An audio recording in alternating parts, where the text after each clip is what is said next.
不是，我们这样讲说，现在习近平有很多的动作跟过去不一样了。第一个就是我对印度，我居然退让了，一下退让了9万平方公里，等于2个半的台湾大。但是我对印度示弱了。还有我对澳洲我该买的龙虾，我该买的红酒，我该买的煤，我也全买了。等于在这个澳洲的经济战争，我全部都退让了。更不用讲，我对菲律宾，我现在以前跟你这样子东搞西搞，我现在也不搞你了。更夸张是，我都对内温家宝。居然可以坐在我的旁边了，看起来他在放软。为什么放软？因为他的底气没有了。底气没有，就是他现在的经济状况这么糟吗？原来在1个月前不是要暴力救市吗？暴力救市的时候丢了4兆的台币进到这个市场，可是完全没有任何效果。而且更可怕的是，中国人想尽各种办法，要把钱离开中国。是宝杰哥，现在的中国状况是这样子，比较底层的人呢民不聊生，但是金字塔顶端的人拼命的把钱往外送、往外逃啊！他们统计到今年6月底的最近这1年，光是从各种方式偷偷弄出去的钱高达2540亿美元，8兆台币，非常惊人。然后他们统计起来就是说1年。对，8兆的台币就跑出中国了。是，而且是《华尔街日报》的一个报道，他告诉你他怎么跑的。其实我真的也蛮佩服他。他说第一种怎么样，用就是所谓的拍卖，艺术品拍卖听起来很高档，用拍卖的方式把这种贵重的东西往外拍，比如往送香港，拍完之后钱不送回不送回中国，就把资金停泊在香港，想方设法再找机会弄出去。搞了半天说，我就觉得奇怪，为什么这几年赵无极的这个画作、张大千的画作、常玉的画作不断往上飙升，搞了半天是中国人透过炒作买这些画作，买这些很多的画作，就是把钱给洗走了。是，所以他们就说香港百业萧条就是一个拍卖行，真的是非常惊人哦。你现在看到就是把它统整起来，在今年2024年的春拍，我跟你讲因为我以前跑过艺术品拍卖，我还去过香港的这个拍卖，他们拍卖是分十几场都有，包括什么东南亚艺术、中国艺术、古瓷器啦、墨宝啊，一大堆的。他们说这个春拍的佳绩吓死人，光是其中一场叫亚裔精品的就拍掉多少9000多美金哦，而且这个你现在看到都是相对来讲价格比较低的，比较高的是什么？你现在看到的就是类似赵无极这种叫做什么？就是夜拍。所谓的夜拍就是每一个作品大概都好几千万港币起跳。你现在看到这个赵无极这个夜拍，就20世纪的晚场夜拍，因为赵无极是20世纪的非常重要画家，这一个港币6317万。吓不吓人？光是这一个，然后就2亿多台币了。2亿多台币，然后另外一个是21世纪的一个拍卖是谁？就那个就是我们那个美国非常重要 Andy Warhol 的一个作品花这个花拍出了也是6662.5，也是2.6亿。对，所以呢，光是这2场的一个拍卖，你知道拍出了多少？光是这2场夜拍，就是晚上举行这个夜拍，拍出了7亿多港币。我以前去过一次拍卖的，你知道拍一个什么东西吗？那个曹新成拿出一个笔筒，当然我叫笔筒了，但是他们就是一个非常厉害瓷器啊，什么清朝的那一个拍一拍，我看起来没有什么样，也是2亿多，所以那一种夜拍台币2亿多，对，2亿多是非常惊人哦。所以现在人家就讲到说，以前我那时候跑艺术品拍卖的时候，2008年那是真的是整个中国是富起来啊，北京奥运在办，所以那时候拍2亿多很正常啊。现在中国什么样的光景，怎么动不动也拍出这样的佳绩？所以说《华尔街日报》讲很多就是干嘛？因为现在香港基本上还是资金相对自由的地方，所以我就怎么样？我就跑到香港，我去拍卖。香港拍卖了以后，我就把钱弄到香港，然后我就在香港想办法把钱给洗出去。对，这就是其中一种，所以他们就说现在很惊人哦，包括什么佳士得、苏富比这一些全世界最棒的这种顶级的拍卖公司，竟然在香港要把它的据点不断的扩大。因为实在是太多的从那个中国那边过来的人，不管是说你卖家或买家，都是让整个香港拍卖市场竟然是一枝独秀，蒸蒸日上。然后所以他们现在都非常看好，而这只是所有的把资金弄出来的其中一种方式而已，还包括哪些呢？他们就说还有橘子手法。什么叫橘子手法？加密货币，竟然还有这种加密货币。他说他们叫查获，在今年9月的时候，竟然有透过就是那种加密货币的方式，然后呢他就把钱，然后就把这个加密货币带到海外去，带到国外去，再透过变现，然后后来就是被逮到，他就发现，你知道里面金额多少吗？1.12亿美元，所以他们就说哇，现在竟然有加密货币用加密货币1.12是美元，他就想办法，然后把这个加密弄到国外去，弄到国外去之后再把它变卖，就是弄成其他的那个币值哦。所以他们讲说加密货币这样也是一种方法，还有另外一种方法，其实这也蛮厉害。他们就说，因为香港现在针对这种很多钱往外送，他们已经开始有警觉，所以香港的这个金融机构他们有一个新的条件，什么一个新的条件呢？就是如果你在1周之内哦，在这个户头里面哦，新开户哦，你存放那个大概1万港元的话，你就要被监控，就想说，你要交代的资金来，才1万港元都要被监控。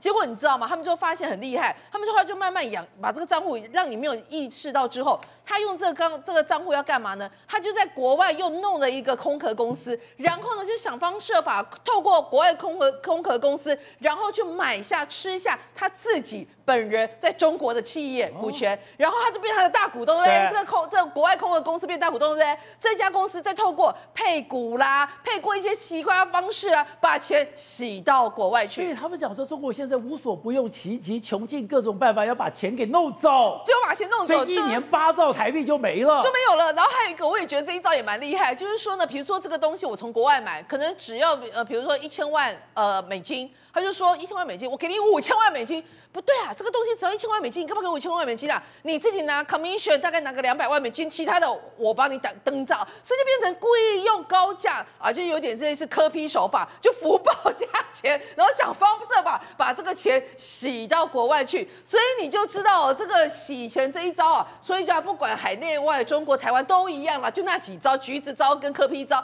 那这个确实是对中国来讲哦，就说这个事情其实是还蛮严重的。那现在我们在刚刚讲到的是说很多洗钱方式，现在中国自己内部的经济有多糟，你知道吗？他们就说从食衣住行通通都降级消费，什么意思呢？降级消费，对，什么意思呢？像我除了买这种奢侈品之外，其他都降级了。对，而且买奢侈品的目的是在洗钱，把钱弄出来，不是真的要买奢侈品。他们说光鼎泰丰前一阵子，我们台湾鼎泰丰宣布在中国14个据点，几乎都全部都关起来。为什么？他们说大概40%的外国就是外企的那种客户完全没有办法回来，所以在那个中国鼎泰丰这边没有办法。还有包括 B&W， 他们北京有一个什么全世界首创的一个2012年首创的一个强调，反正就是顶级消费的这个 B&W， 竟然倒了。对，他说这个店从以前到现在总共投资了3.2亿，竟然倒了。为什么倒？他说因为老板浪杠，而且最夸张的一件事情是，老板到现在还下落不明。不懂，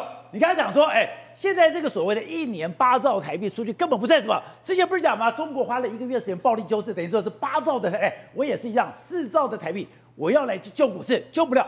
可是你说当时什么？我把价拉高了，把门打开了，让什么？让这些有钱人本来根本卖不掉的，本来跑不掉的，全部都跑掉，这才是中国现在的现况。集权国家有一个特征，不管是中国、俄罗斯或是北朝鲜，都有一个特征。什么特征？他们的领导阶层跟他们的统治阶层是属于高阶层的暴力集团的管理，他们下面就是韭菜，对不对？你要把它分清楚。所以他只要跟他的权贵合作，才是他真正的所谓的权力的核心，这是个基本概念。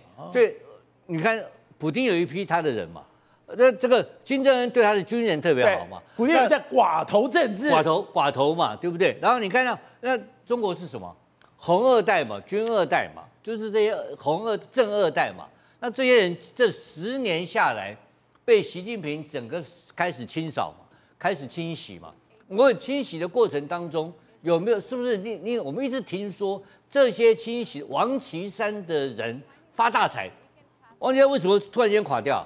王岐山人马全部被清洗啊，这一波全部都垮掉了。王岐山的也被清洗了。对，那王岐山在反贪腐的过程当中，王岐山是不是因而他的人马得到茁壮嘛？没错。那我请问你，在这个放水的过程当中，你是判10缓，或者说直接给你判死刑，或者判几年，或收这个，他很简单，就跟古代的这个宫廷电影一样嘛，就是抄家嘛。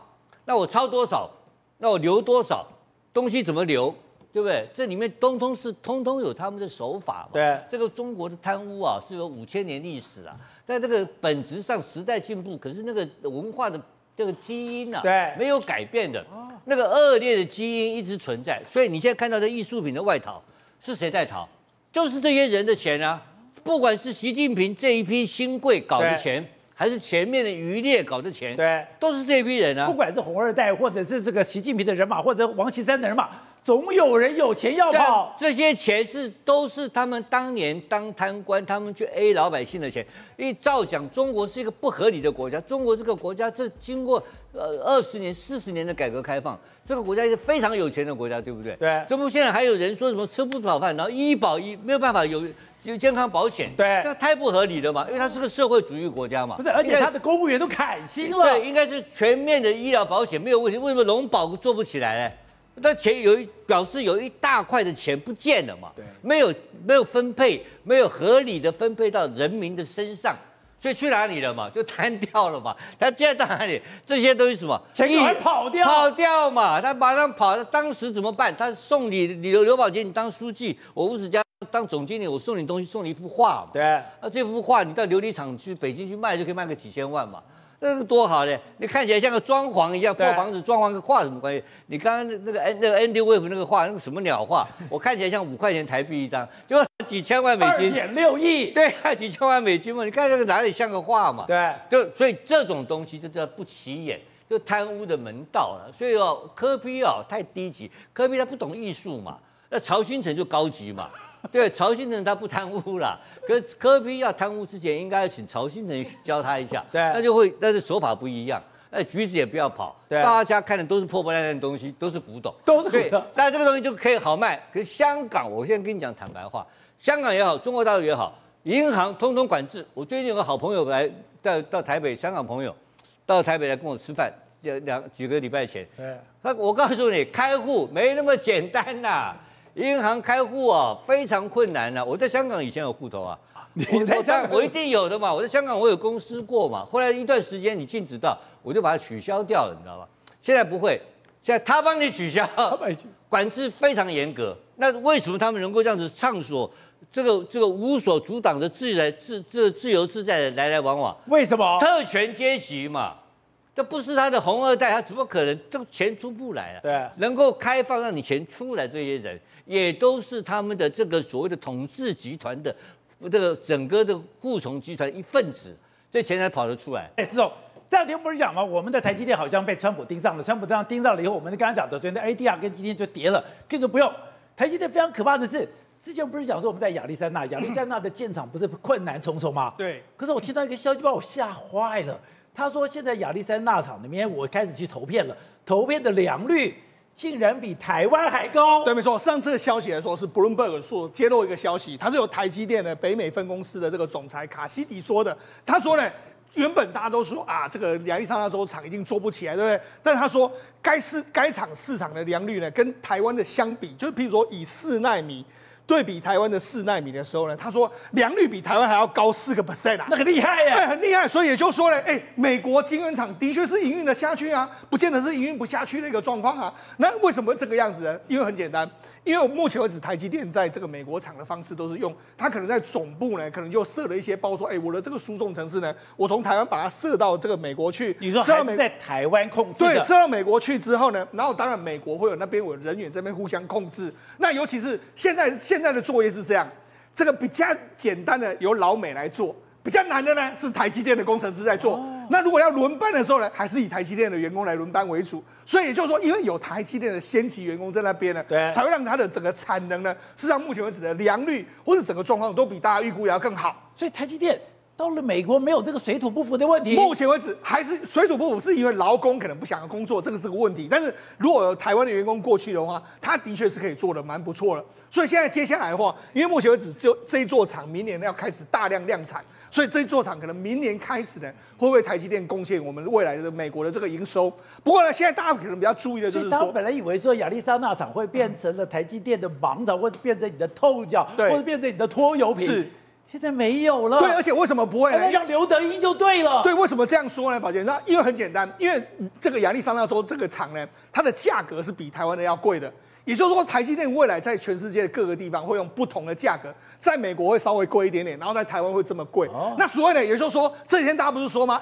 这个川普不是说吗？他要对台湾的这个晶片业课税嘛，对不对？课税，完全吓了一跳，而且课重税。对，那昨天的美国的这个台积电 ADR 跌了4%，那今天也是股票也是大大跌。他甚至还说呢，这个台湾偷走了我们的晶片业务，然后要我们保护的话，要这个黑手党都会收保护费，对吧？所以他用这样的方式，他觉得他是黑手党，对，他是用帮派的方式，就是说，我们都要收保护费，对不对？然后他就说呢，应该这样，他说要把台湾的晶片科关税，然后关税科的高的时候，晶片业者就自己会去设厂。他不太赞同所谓的拜登的这种所谓补贴方案。好，那他到底讲的到底是对还是不对呢？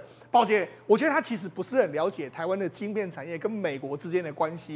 事实上，我们跟这个美国的晶片产业，我们是跟他合作，我们是上下游，你知道吗？我们是做美国不要做的。你看美国人都做什么？像辉达啊，这个苹果，他们都设计晶片。你知道辉达的毛利是75%、76%。我们台积电在做的那么辛苦来说，我们也只有53%到54%，所以等于是说我们做的是比较低，这个美国人看是比较低端，事实上他们做的是这种创意设计这一块，所以我们是两个是连在一起，我们是你中有我，我你中有你这样的状况。你课关税的同时，其实你是在对苹果跟他们课关税，所以呢，我觉得他讲的这个逻辑不太对。当然，他嘴巴就是很爱这样讲，因为什么？他不能够承认的台湾的晶片业者比他们更强。譬如说，他昨天不是就说吗？美国跟中国打仗，我们绝对打他屁股尿流。他就是这样，他不会承认美国输。但美国在晶片产业在目前为止的确就是不如台湾的一个状况，所以大家不用太过担心这个情形。